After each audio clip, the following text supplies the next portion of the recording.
เป็นน้ำพี่น้องหนาเวทีเอาจะมาสดหลอกมีน้ำนองจังเลยกินใส่เมียนักผัวเบิดสินเสียคำพี่บ่มีที่เป็นน้ำพี่น้องหนาเวทีแล้วเขาดีกินเมียก็เลยได้กินไปสู่ไปทอดเสด็จอย่าไปเชื่อพระยาคันเสด็จพอไล่ออกจากเมียจากมั่งเขาเข้าไปเลยพระเจ้าเสด็จแม่เนี่ยมากินเรากินเบียร์พระเจ้าค่ะกินแล้วก็กินซื่อๆกินแล้วเป็นยังมองมาเลยจะสีหัวคนพระเจ้าค่ะเสด็จพอมันเป็นยังไงเปิดอะไรบอกเอ้ยมีคำเบาฟ้าคำคนสามโซอย่าไปเชื่อพระยาคันเสด็จพอไล่หนีออกจากเมียจากมั่งเขาไปเลยพระเจ้าค่ะฟ้าคำคนสามโซสิเสียปีเล่นดอกปีน้ำมีเป็นปวด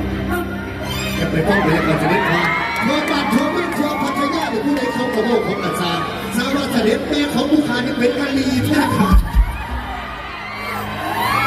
ปลุกเด็กมาตีสามตีสี่ว่าหลับก็นอนไปหายืนยึดใต้ต้นมะพร้าวยืนยึดใต้ต้นมะขามพระเจ้าค่ะเสด็จพอ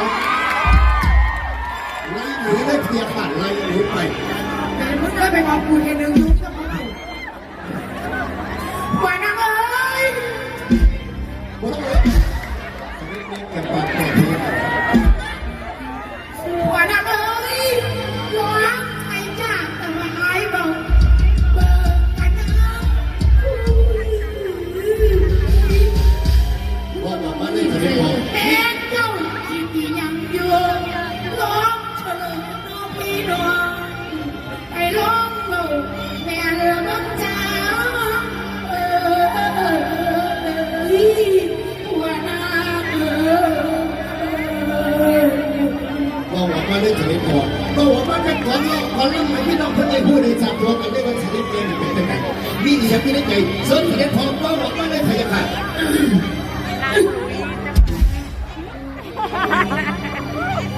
เฮ้ยเสด็จพ่อเราเป็นก่อนหลอกก่อนล่ำแมนบอกบอกว่าเป็นก่อนหลอกก่อนล่ำลุ่มเนี่ยพี่น้องเขาเสด็จพ่อซื้อท่านในใจออกมาเป็นเจ้าข้างเลยบอกเลยว่าถึงอีกาลีต้นมะขามอีผู้นี้มันเป็นผู้จังใหญ่เสด็จโอ้ปล่อยกระลังชีโอนั่งเอ้ยเนาะลูกปะชีโอทุกเจ้าโหก็แม่นดีเสียงไหมนี่คือว่าเราล่ำบอลอยู่โอ้เอาพวก